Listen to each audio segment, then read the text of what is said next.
It was a day I don't think I'll ever forget. We would never judge her friends. We would always give them a chance. And one of them was a proclaimed heroin addict in recovery. And he took a shine to my daughter, and they became boyfriend, girlfriend.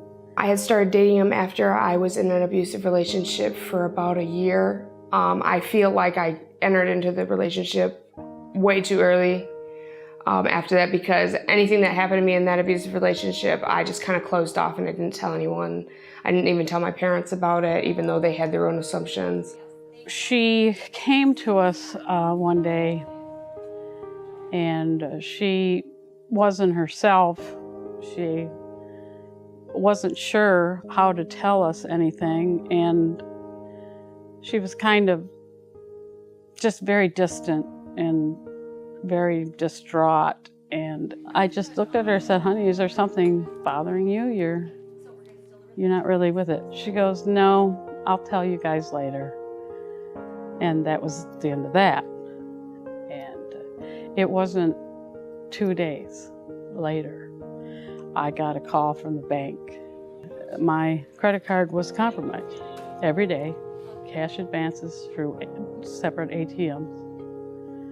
And they asked me if I wanted to start a criminal investigation. Well, heck yeah, yeah, I do, so we started that in the process, and they had ways of checking their video out in front of their ATM, and some of the withdrawals were made there. And within 20 minutes, she called me back and she said, "Jeanette, it's Emily." And my heart sunk. We're all sitting in the family room. I come home from work, grab the remote, turn off television, and I said, "Let's hear it." And we were furious. I mean, you did this for him. You took all this money from us for him, blah, blah, blah. And she says, "Mom, stop. It's not for him. It was for me." And just for a split second, I thought, no, this is impossible. It's impossible. She wouldn't do anything like that. She was never taught anything like that. But it was her.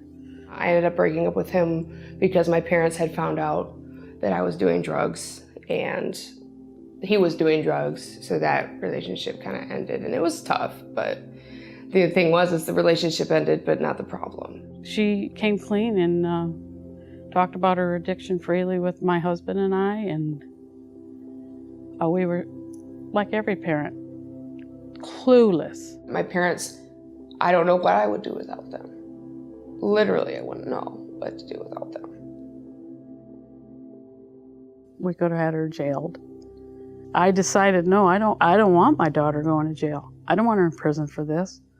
And this is where she's headed. She's headed for 7 years. I don't want that. So we decided that we would pay for all the visa bills, and slowly our savings disappeared. What really hurt was that over a period of, I'm going to say 38 years, we knew we were going to have kids when we got married. So we started a fund specifically for education, and we kept putting money into it, and we were proud to have saved up what little we saved. But we had to take Emily's portion of that money and pay off her debt. So her college fund was wiped completely out just to save her butt from going to jail. That was when I first tried to recover from it, and I was sober for a year after that. And then how I fell back into it, I'm not really sure. I think it still just goes back to that previous relationship of not talking about it. I never even told my parents about it until probably 10 years after it happened, and that was Sometimes I wonder if we should have just let her go to jail.